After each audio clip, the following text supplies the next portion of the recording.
Hi friends, स्वागत है आपके अपने इस विद्याकुल टीचिंग सेंटर में। दोस्तों, आज की इस वीडियो में हम लोग 10th क्लास के फिजिक्स के चैप्टर 6 यानी ऊर्जा के स्रोत के बारे में हम लोग स्टडी कर रहे हैं। ऊर्जा के स्रोत के बारे में स्टडी कर रहे हैं, जिसमें यह पार्ट आपका 2 है। इसके पिछले पार्ट में मैंने बहुत से सब्जेक्टिव क्वेश्चन को करा रखा है। यदि आप उस वीडियो को अभी तक नहीं देख पाए हैं तो प्लेलिस्ट में उस वीडियो दिया गया है, आप जाकर उसको देख सकते हैं। तो आज की इस वीडियो में हम लोग जानेंगे कि आखिर बिजली जो होता है मतलब इलेक्ट्रिक जो होता है वह जल के द्वारा कैसे बनता है और हवा के द्वारा वाइंड के द्वारा कैसे बनता है। इन दोनों के बारे में आज हम लोग जानेंगे और इसमें छोटे छोटे कुछ टर्म्स होंगे, पद, जिसको हम लोग समझने का प्रयास करेंगे। तो आइए दोस्तों, बिना देरी नहीं करते हुए चलते अपने आज के इस टॉपिक को स्टार्ट करते हैं। तो फर्स्ट टॉपिक आपके सामने है जल विद्युत संयंत्र, हाइड्रो पावर प्लांट। मतलब कि जल के द्वारा, वाटर के द्वारा हम लोग कैसे इलेक्ट्रिक उत्पत्ति करते हैं, उसके बारे में जानना है आपको। तो मैं सबसे पहले आपको संक्षेप में बता देता हूँ थोड़ा सा, उसके बाद आप डीपली पढ़ेंगे इसमें। तो ये जो होता है ना, जल के द्वारा जो बिजली उत्पन्न होता है, उसमें सबसे बिजली उत्पन्न करने की सबसे जो अहम भूमिका होती है वह टरबाइन की होती है ना। जब पानी की लहरें तीव्र गति से होती है तो टरबाइन इस तरह से कोई चक्र जैसा टरबाइन होता है ऐसे, है ना। जब पानी की लहरें इस टरबाइन पर गिरती है तो ये टरबाइन क्या होता है, घूमने लगता है। तो घूमने के कारण ये क्या करता है कि यह बिजली की उत्पत्ति करता है, जिससे हम लोग यहाँ पर ट्रांसफार्मर लगा होता है ना। उसके अलावा क्या होता है कि यहीं से बिजली की सप्लाई होने लगती है। तो जब तक ये टरबाइन घूमता रहता है तब तक बिजली की सप्लाई होती है। आगे हम लोग चित्र के माध्यम से और अच्छे से समझने का प्रयास करेंगे। तो आइए देखते हैं इसमें क्या लिखा गया है। लिखा गया है कि जल विद्युत उत्पन्न करने के लिए नदी पर ऊंचे बांध बनाए जाते हैं।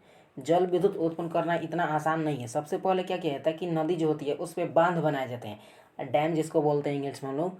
नदी पर सबसे पहले क्या किया जाता है, तो डैम बनाया जाता है ना, ताकि पानी के प्रवाह को रोक सकें। अब नदी के ऊपर डैम किस लिए बनाया, ताकि पानी के प्रवाह को कंट्रोल कर सके, रोक सके, है ना। विशाल हौज में पानी जमा किया जा सके, है ना। आगे चलते हैं। जब पानी तल से ऊंचा उठता है तो इस प्रक्रिया में बहते हुए पानी की गतिज ऊर्जा स्थितिज ऊर्जा में बदल जाती है। जब पानी की गति रहती है, मतलब पानी जब गति रहता है तो वह जब गति रहेगा तो उसके अंदर कौन सी ऊर्जा रहेगी, तो काइनेटिक एनर्जी रहेगी। मतलब उसके अंदर गतिज ऊर्जा रहेगी, है ना। मैंने काइनेटिक एनर्जी मतलब एनर्जी के प्रकार के बारे में पिछले स्लाइड में पढ़ा रखा है, यदि आप नहीं देखे तो जाकर देख सकते हैं। तो पानी जब गति में रहता है तो जब बांध बना दिया जाता है तो पानी किस अवस्था में आ जाता है, पानी के अंदर जो उपस्थित ऊर्जा रहता है वह पोटेंशियल एनर्जी में हो जाता है, बदल जाता है ना। मतलब वह स्थिर हो जाता है, पोटेंशियल एनर्जी में बदल जाता है। तब कह रहा है कि ऊंचे बांध में ऊंचे तल से पानी पाइपों द्वारा विद्युत टरबाइन तक पहुंचाया जाता है। जब बांध बन जाता है तब क्या किया जाता है कि पाइप के द्वारा उस पानी को उस टरबाइन के पास पहुंचाया जाता है, ताकि किसी तरह से पानी टरबाइन के पास पहुंच जाए। और जैसे पानी टरबाइन के पास पहुंचेगा तो टरबाइन घूमने लगेगा और उससे इलेक्ट्रिक निकलने लगेगी, मतलब इलेक्ट्रिक की उत्पत्ति होने लगी। और यह पानी टरबाइन को घुमाता है, जिससे विद्युत उत्पन्न होता है। कहने का मतलब कि जब तक पानी टरबाइन के ऊपर गिरता रहेगा तब तक टरबाइन नाचेगा, और जब तक टरबाइन नाचेगा तब तक बिजली की उत्पत्ति होगी। अब आइए इसको चित्र के माध्यम से समझते हैं। जैसे देख सकते हैं किसी नदी पर बांध बनाया गया है ना। ये हमारा नदी है और इसी पर यहाँ बांध बना दिया गया है ना। और ये पानी गिर रहा है। जैसे आगे देख सकते हैं, दूसरे चित्र में देख सकते हैं आप, इस तरह से बनाया गया। देखिए ये हमारा है नदी, है ना, और इस पे एक बांध बनाया गया है और यहाँ एक छोटा सा नली मतलब पाइप टाइप का बनाया गया, और यहाँ पर हमारा टरबाइन है, ये वाला बीच वाला, है ना। ये क्या है, हमारा टरबाइन है। तो जब तक इस टरबाइन पर जल गिरेगा तो ये क्या करेगा, खूब मूव करेगा, घूमेगा ऐसे। और यहाँ साइड में है हमारा ट्रांसफार्मर, ये वाला, है ना। इससे ये कनेक्ट रहता है। ट्रांसफार्मर के माध्यम से हम क्या करते हैं कि पोलों के माध्यम से इसको जहाँ जहाँ ले जाना पड़ता है लेकर चले जाते हैं। तो आई होप दोस्तों ये समझ गए होंगे। बहुत ही आसान तरीका है ना, बिजली बनाने का ये बहुत ही सरल तरीका है। अब चलते हैं हम नेक्स्ट क्वेश्चन पर अपने। अब आखिर विद्युत जो इससे बिजली उपकरण बनते हैं, इसके क्या क्या बेनिफिट्स होंगे, एडवांटेज क्या क्या होंगे, मतलब लाभ क्या होंगे, उसके बारे में जानते हैं। तो लिखा गया है कि इस संयंत्र से उत्पन्न विद्युत के द्वारा घरेलू उपकरणों से लेकर बड़े बड़े फैक्ट्रियों में उपयोग में लाया जाता है। आप जानते हैं कि आजकल की परिस्थिति में मतलब आजकल के पीरियड में बिजली कितनी नेसेसरी हो गई है। जैसे कि बड़े बड़े फैक्ट्रियों में भी इसका इस्तेमाल किया जाता है। इसके अलावा हमारे घर में जो घरेलू उपकरण होते हैं जैसे पंखा, फ्रिज, टीवी, बल्ब, एलईडी, ये सब का विद्युत के माध्यम से इसको चलाना पड़ता है। तो इस तरह से आप देख सकते हैं कि विद्युत का हमारे जीवन में कितना इम्पोर्टेंस है ना। तो इसके फर्स्ट एडवांटेज हो गए, है ना। सेकेंड एडवांटेज है कि चलाने में बहुत कम खर्च आता है ना। बहुत कम खर्च आता है। विद्युत जो ये टरबाइन होता है, बांध के माध्यम से जो टरबाइन को मतलब जल के माध्यम से जो टरबाइन घुमाया जाता है, यह बहुत इसमें कम खर्च आता है ना। थर्ड पॉइंट है कि यह दीर्घकालिक होता है, मतलब लंबा समय तक चलता है ना। दीर्घकालिक का मतलब यह क्या होता है कि लंबा समय तक चलता है। इसमें कोई खराबी होने के चांसेस बहुत कम होते हैं। इसमें किसी तरह का राख या धुआं नहीं निकलता है। टरबाइन के द्वारा जो बिजली उत्पन्न होता है उसमें किसी तरह का धुआं ना उत्पन्न होता है और ना ही राख उत्पन्न होता है। तो ये हमारे लिए लाभ ही है, जिससे हमारा पर्यावरण प्रदूषित नहीं होता है। तो जब तक धुआं नहीं निकलेगा, राख नहीं निकलेगा, तब पर्यावरण हमारा दूषित नहीं होगा। और ये हमारा जो जल संयंत्र है, इससे तो न तो धुआं उत्पन्न होता है और ना ही राख उत्पन्न होता है। अब आइए देखते हैं इसके क्या क्या हानि हो सकते हैं, डिसएडवांटेज। दोस्तों, यदि आप इस चैनल पर नए हो तो चैनल को ज़रूर सब्सक्राइब कर लें, ताकि इस तरह का लेटेस्ट अपडेट आपको हमेशा मिलते रहे। अब डिसएडवांटेज के बारे में जानते हैं। अब करें कि बांध के निर्माण करने के लिए बहुत खर्च आता है। बिजली उत्पत्ति करने के लिए कम खर्च आता है, लेकिन जो बांध बनाया जाता है, आप सोच सकते हैं कि नदी पर बांध बनाना कोई बच्चों का खेल नहीं होता है ना। इस नदी पर बांध बनाने के लिए बहुत से चीज़ों की आवश्यकता पड़ती है। उसमें काम करने वाले मजदूर की आवश्यकता पड़ेगी, और बांध जिस मटेरियल से बनाया जाता है उसकी आवश्यकता पड़ेगी, और मटेरियल ढोकर लाने के लिए कुछ वाहनों की भी आवश्यकता पड़ती है। तो आप सोच कर देख सकते हैं कि बांध बनाने के लिए बहुत अधिक खर्च करना पड़ता है ना। 2 नंबर दिया है कि बांध के कारण कृषि योग्य भूमि और मानव निवास के क्षेत्र को त्यागना पड़ता है। सपोज डेट कि आप किसी नदी पर बांध बनवा दिए, तो उस बांध के किनारे मतलब उस नदी के किनारे, उस नदी के तट पर जितने क्षेत्र होते हैं, मतलब लोगों का जो निवास होता है, उसको त्यागना पड़ता है। क्योंकि यदि बांध टूट जाए तो क्या हो सकता है कि आसपास के जितने गांव कस्बे हो सब उसी के चपेट में आ जाएगा। इसलिए जब बांध का निर्माण हो जाता है तो उस समय आसपास के जो क्षेत्र होते हैं उसको क्या करना पड़ता है, त्याग देना पड़ता है, वहाँ से निष्कासित हो जाना पड़ता है। थर्ड पॉइंट है, सीमित संख्या में ऐसे स्थान पर, विशेषकर पहाड़ी भूभागों पर बांध बनाए जाते हैं। सीमित क्षेत्र का कहने का मतलब कि जहाँ बहुत लोगों की कम संख्या हो, है ना। जहाँ लोगों की कम संख्या, उस क्षेत्र पर क्या किया जाता है, तो इस बांध को बना सकते हैं हम, उस नदी पर बना सकते हैं। और ज़्यादातर पहाड़ी भूभागों में यह ये क्या होता है कि बांध बनाया जाता है। आई होप समझ गए होंगे। नेक्स्ट क्वेश्चन है हमारा जैव द्रव्यमान। तो आइए इसको आप समझते हैं। जैव द्रव्यमान जिसको इंग्लिश में बोलते हैं मास, बायोमास, है ना। जैव द्रव्यमान की इंग्लिश में क्या बोलते हैं, तो बायोमास बोलते हैं। अब इसको आसानी से समझते हैं। बायोमास, ये जैव द्रव्यमान जो होता है ना, ये पशु के द्वारा जो अपशिष्ट पदार्थ जैसे गोबर निकलता है उससे ये बना होता है, वही हमारा जैव द्रव्यमान कहलाता है। जैसे देख सकते हैं कि भारत में पशुधन की बड़ी आबादी है। कहने का मतलब कि भारत में जो पशु है, पशुओं की संख्या बहुत बड़ी आबादी में है। यह भी हम ईंधन का अस्थायी स्रोत है। कहने का मतलब पशु भी हमारे क्या है, ईंधन का अस्थायी स्रोत है। जैसे ईंधन मतलब पशुओं के द्वारा जो अपशिष्ट पदार्थ जैसे गोबर निकलता है, ये भी हमारा ईंधन का काम ही करता है ना, करता है।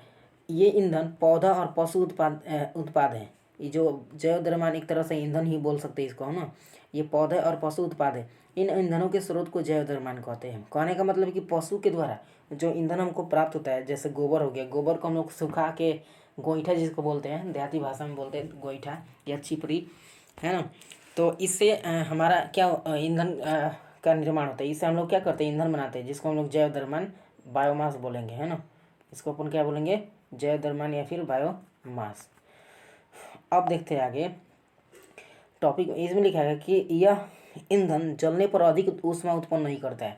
और जो गोईठा होता है, मतलब इस गोबर के द्वारा जो ईंधन बनाया जाता है, यह जलने पर बहुत ऊष्मा उत्पन्न नहीं करता है, यह बल्कि धुआं उत्पन्न करता है। ज़्यादा धुआं उत्पन्न करता है, ऊष्मा उत्पन्न कम करता है। और यह लंबे समय तक टिकाऊ नहीं होता। जैसे आप कोयला को जला देंगे ना, अगर आप कोयला को जला देंगे तो यह 2 से 3 घंटा तक मतलब आसानी से, या 4 से 5 घंटे का आसानी से ऊष्मा उत्पन्न कर सकता है। लेकिन आप यदि गोईठा को जला देते हैं, है ना, गोईठा, तो यह 1 घंटा तो नहीं, आधा घंटा के बाद क्या होता है, बुझ जाता है। मतलब आधा घंटे के बाद इसके अंदर से ऊष्मा निकलना बंद हो जाता है। तो आशा करता हूँ दोस्तों समझ गए होंगे। अब चलते हैं, नेक्स्ट टॉपिक है हमारा चारकोल। चारकोल जो होता है, जब हम किसी पदार्थ को जलाते हैं तो जलने के बाद उसमें जितने भी मतलब क्या होता है, उसको बोलते हैं पानी रहता है और वाष्पशील पदार्थ होता है, वह जल जाता है। और जो अवशेष के रूप में बचता है ना हमारे पास, जैसे लकड़ी को जलाते हैं तो अवशेष के रूप में क्या बचता है, राख। और तो राख ही हमारा क्या होगा, चारकोल कहलाएगा। जैसे लिखा गया है कि जब लकड़ी ऑक्सीजन की सीमित आपूर्ति में जलाई जाती है, मतलब कहने का मतलब है कि किसी पदार्थ को हम तभी जला सकते हैं जब वहाँ पर ऑक्सीजन प्रेजेंट हो, अदरवाइज हम लोग उसको नहीं जला सकते हैं। तो इसमें मौजूद पानी, उस लकड़ी में मौजूद पानी और वाष्पशील पदार्थ क्या होता है, तो निकल जाता है और अवशेष के रूप में जो बच जाता है ना, अवशेष के रूप में जो बच जाता है उसे अपन क्या कहते हैं, तो चारकोल कहते हैं। उसे अपन क्या कहते हैं, चारकोल कहते हैं। समझ गए। चलते हैं नेक्स्ट क्वेश्चन पर। बायोगैस संयंत्र, इससे भी हम लोग क्या करते हैं कि यह भी एक क्या है, तो ऊर्जा का स्रोत ही है बायोगैस संयंत्र। अब इसके लाभ को देखते हैं हम लोग। यह संयंत्र सस्ता होता है। बायोगैस संयंत्र जो होता है यह सस्ता होता है, यह चलने में सुविधाजनक होता है ना। इसको चलाने में बहुत मतलब ये बहुत मतलब छोटे लेवल का है बायोगैस संयंत्र वाला। अगर आप इसको ध्यान से और डीपली में समझना चाहते हैं कि कैसे ये बनता है, कैसे इसको बनाया जाता है, तो आप कमेंट में हमें रिप्लाई दें, हम जरूर आपके लिए इस टॉपिक पर वीडियो बना देंगे। तो यह सस्ता होता है चलाने में और ये चलने में सुविधाजनक होता है। बायोगैस सर्वत्र आसानी से बनाए जा सकते हैं, मतलब बायोगैस जो संयंत्र है इसको आसानी से कहीं भी हम लोग बना सकते हैं। बायोगैस बनाने में सबसे अधिक जो भूमिका होती है ना, वह गोबर की होती है ना। इतना समझ लीजिए। अब हमारा टॉपिक है पवन ऊर्जा, वाइंड एनर्जी। मतलब कि हवा के द्वारा कैसे बिजली बनती है। पानी के द्वारा बिजली बनाना समझ गए, अब हवा के द्वारा कैसे बिजली बनती है उसके बारे में आप जानेंगे। तो लिखा गया है कि इस ऊर्जा का उत्पादन पवन चक्कियों से होता है। मतलब पवन ऊर्जा जो होता है, इस ऊर्जा का उत्पादन किससे होता है, पवन चक्कियों से होता है। जैसे आप बड़े बड़े क्षेत्रों में जो जहाँ पर आदमी की मतलब जहाँ पर मनुष्य का वास स्थान नहीं होता, जैसे हो गया हमारा रेगिस्तान या पहाड़ी इलाका में, वहाँ देखेंगे बड़े बड़े पंखे जैसे मतलब लगे होते हैं, जहाँ पर ज़्यादा अधिक हवा बहती है। जैसे आप समझेंगे, अभी चलते हैं इसमें। इसमें एक बड़े विद्युत पंखे के समान संरचना होती है। पवन चक्की जो है इसमें एक बड़े विद्युत पंखे के समान क्या होती है, संरचना होती है, जो रेगिस्तान अथवा उच्च पहाड़ी जगहों पर खड़ी की जाती है। और ये जो पवन चक्कियाँ होती है इसको रेगिस्तान या ऊंच पहाड़ी जो ऊंच जगह होते हैं वहाँ पर इसको क्या जाता है, तो खड़े किया जाता है। और पवन चक्कियों में लगे टरबाइन के द्वारा विद्युत ऊर्जा का निर्माण होता है। देखिए कुछ संरचना इस तरह से होता है, जैसे आप चित्र में देख सकते हैं, ये हमारा पवन चक्की। इसको बड़े बड़े क्षेत्रों में, जहाँ देखिए यहाँ कोई आबादी दिखाई दे रहा है, घर नहीं दिखाई दे रहा है ना, तो इसको खाली जगहों पर लगाया जाता है। जैसे पहाड़ हो गया, पर्वत हो गया, है ना, उसी जगहों पर लगाया जाता है। तो जैसे हवा खुले क्षेत्र में ही यहाँ बहुत ज़्यादा बहता है, हवा ज़्यादा खुले क्षेत्र में ही बहती है। तो जैसे सपोज डेट कि यहाँ से हवा बहना चालू हो गया, तो ये पंखी जो है ये क्या होगा, चलना घूमना शुरू कर देगी, है ना, तीव्र गति से घूमना शुरू कर देती है। तो इसके पीछे यहाँ पे टरबाइन लगे होते हैं, है ना। तो जैसे जैसे ये पंखवा घूमेगा ना, वैसे वैसे ये टरबाइन क्या करेगा, तो बिजली की उत्पत्ति करना चालू कर देगा। जैसे इस चित्र में आप देख सकते हैं टरबाइन को, देखिए ये जो है ना हमारा, ये टरबाइन होता है। यही जैसे जैसे ये पंखवा ऐसे घूमेगा ना, वैसे वैसे इसके अंदर से क्या निकलेगी, करंट निकलना चालू हो जाएगी। जैसे आप जल के द्वारा कैसे बिजली बनती है उसके बारे में देखो, सेम वही प्रोसेस है। मतलब किसी भी तरह से इस पंखा को घूमना पड़ेगा, इसलिए इसको क्या लगाया जाता है, तो खुले स्थानों में लगाया जाता है। अगर इसको देहात या गाँव में लगा दिया जाए जहाँ बड़े बड़े वृक्ष होंगे, तो ये तो घूमना इसके लिए पॉसिबल ही नहीं होगा। और जब तक ये पंखी नहीं घूमेगी तब तक ये टरबाइन क्या करेगा, तो बिजली की उत्पत्ति नहीं करेगी। किसी तरह से इस पंखा को घूमना जरूरी है, तभी बिजली की उत्पत्ति हो सकती है। तो आई होप समझ गए ये भी। अब इसके क्या लाभ है, बेनिफिट्स देखते हैं उसके बारे में, और यही हमारा लास्ट टॉपिक होगा, लाभ के बारे में जानते हैं। तो पवन ऊर्जा जो है यह नवीकरणीय ऊर्जा है। पवन ऊर्जा क्या है, नवीकरणीय ऊर्जा है। नवीकरणीय ऊर्जा का मतलब इसको बार बार हम लोग बना सकते हैं। जैसे पिछले स्लाइड में मैंने नवीकरणीय और अनवीकरणीय को बहुत अच्छे तरीके से समझाया है, आप जाकर उस वीडियो को देख सकते हैं। तो पवन ऊर्जा जो हमारे क्या है, ऊर्जा का नवीकरणीय मतलब नवीकरणीय ऊर्जा है। इसमें पर्यावरण प्रदूषित नहीं होती है। पवन ऊर्जा से क्या होती है, तो पर्यावरण प्रदूषित नहीं होता है। पवन चक्कियों से उत्पन्न विद्युत ऊर्जा, पवन चक्कियों से उत्पन्न जो विद्युत ऊर्जा होता है उसका उपयोग विद्युत उपकरणों के चलने में होता है। पवन चक्की के द्वारा जो भी बिजली हमारी बनती है उससे हम लोग घरेलू उपकरण जैसे टीवी, पंखा, फ्रिज इत्यादि का मतलब इत्यादि को चला सकते हैं। तो आई होप ये भी समझ गए होंगे। तो दोस्तों आपको एक बात बोलना चाहूँगा, यदि आप इस चैनल पर नए हो तो हमारे चैनल को ज़रूर सब्सक्राइब करें और अपने दोस्तों के साथ भी शेयर करें। मिलेंगे नेक्स्ट स्लाइड के साथ, तब तक के लिए बाय।